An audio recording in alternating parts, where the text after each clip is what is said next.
I left my girlfriend after she went out with one of her guy friends and ended up having unconsensual intimacy with him, and I'm sorry that happened to you, but you ended our relationship the second you chose to go into his room alone. My girlfriend, explicitly because I was spending my weekend with family who had flown in from out of state/country, decided to go out. She spent however much of the day at the mall with some guy she said she just wanted to be friends with. He took her back to his place where there was apparently a party. She turned off her location. I noticed when I went to send her a goodnight message and asked her if everything was okay and if she was safe. She affectionately said she was. I asked her if her home Wi-Fi was down again. She told me she had turned it off so her parents wouldn't know where she was. I asked her where she was and she never answered me. From the bits she's told me, the music was loud. He told her he wanted to show her his room because of how hilariously tiny it was. She went up with him, and he started going after her sexually. She said it was late and her parents were worried about her and she wanted to go home, but from what I understand he pressured her into saying yes. That's cohesion and unconsensual.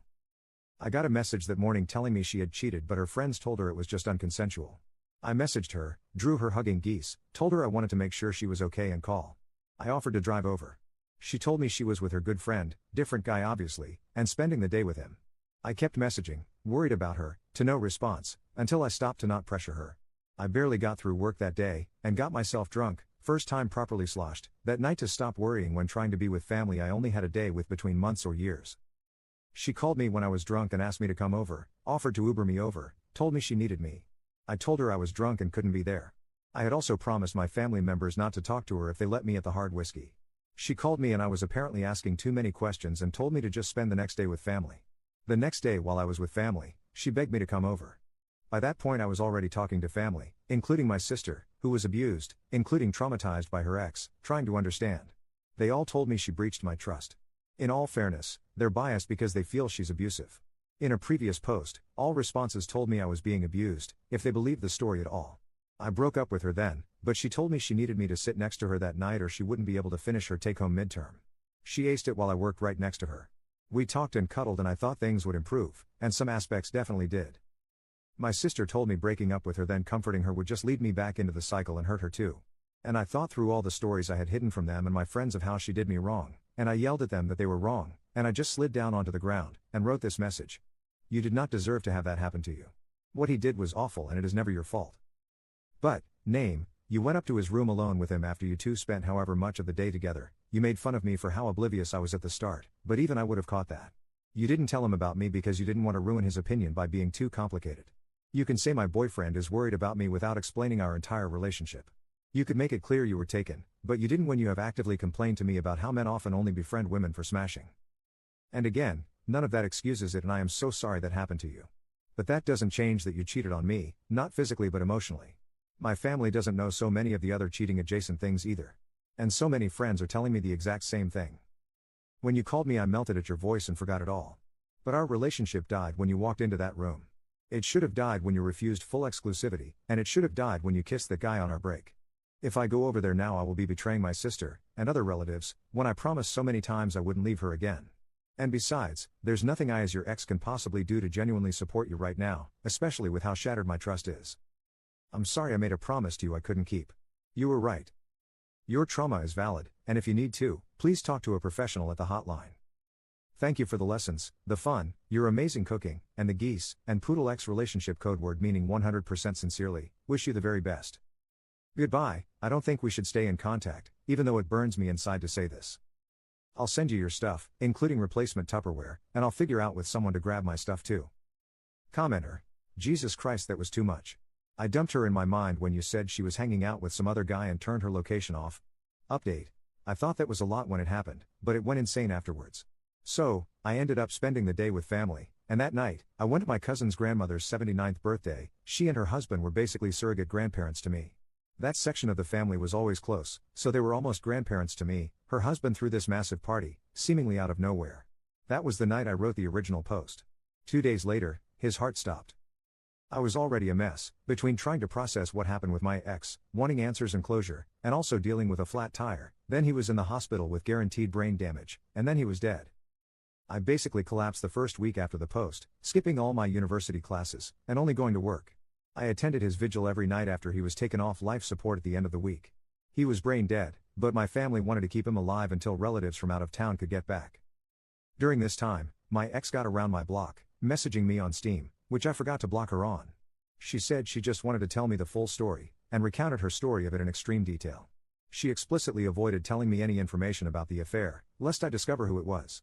However, in telling me that, I was able to piece together who it was, a guy she had been in the talking phase with when we were talking to, who told her he had no interest in being friends when she chose me.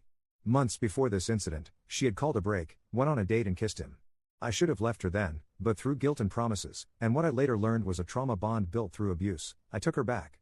She swore to block him and yada yada. But, I wanted answers, and I was feeling so completely dead trying to process everything. I let her convince me to talk in person under the guise of closure.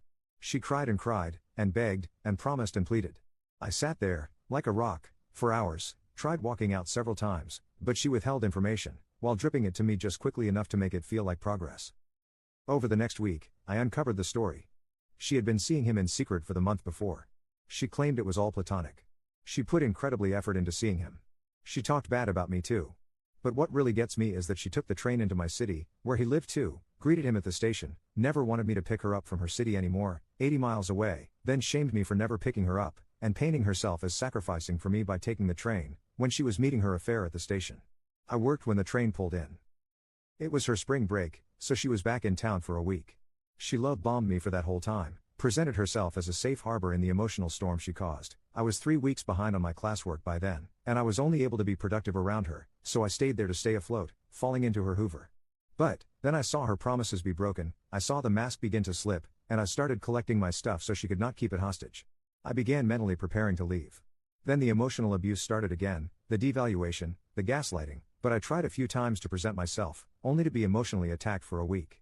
Then she realized I was leaving, and it flipped into gaslighting, claims of loyalty and love. I remember sending this when she claimed I was presuming to know her mind by saying she didn't love me nor was loyal to me.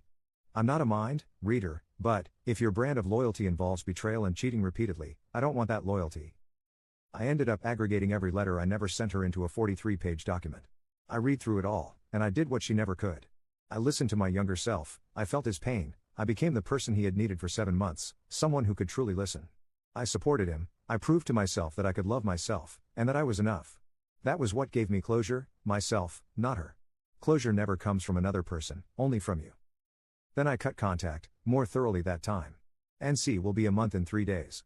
She tried contacting me by using my phone number at CVS to send me a receipt, adding me on chess.com, and reacting to my Duolingo streak, but I just kept going. It was hard at first, but I got myself into therapy, where I started at medium depression, but have been cleared completely, started attending Codependence Anonymous meetings, reconnected with friends and family better than I ever had before in my life. I also realized that I was likely dealing with someone with comorbid BPD and NPD, especially since she would explicitly revoke her empathy and love at times, among many other things you can read by going through my post and comment history. But, she's not important anymore. What matters is that I took all that energy and love I had given her and put it into myself, and I'm now doing better than I ever have been. I'm on top of myself, and I'm busy, but I'm loving it. I went from a 78 on my math exam at the beginning of NC, to a 106.5 a few days ago. I barely think of my ex anymore, and while I'm not looking for romance, someone approached me the other day, and I had an amazing time with her then, so I'm open to see where things go. Apart from that, my sister's wedding is in 2 weeks, I've been incredibly busy illustrating for that, drew for 8 hours today, my finals are at the same time, and I'm also pursing a Microsoft contract, so life is amazing, but exhausting. I'm driving out to the desert with my friend tomorrow though, and he's going to introduce me to a bunch of motor and water sports, so I'm honestly really excited, plus I'm getting a ton of friends together on Sunday to meet up after a while. Life is really good. I just wanted to thank everyone who commented and me on the original post. So many of you helped me. Several people wanted an update then, so, here it is. TLDR, life is good when you love yourself instead of an abuser. Commenter. Not the fudgin' Duolingo streak?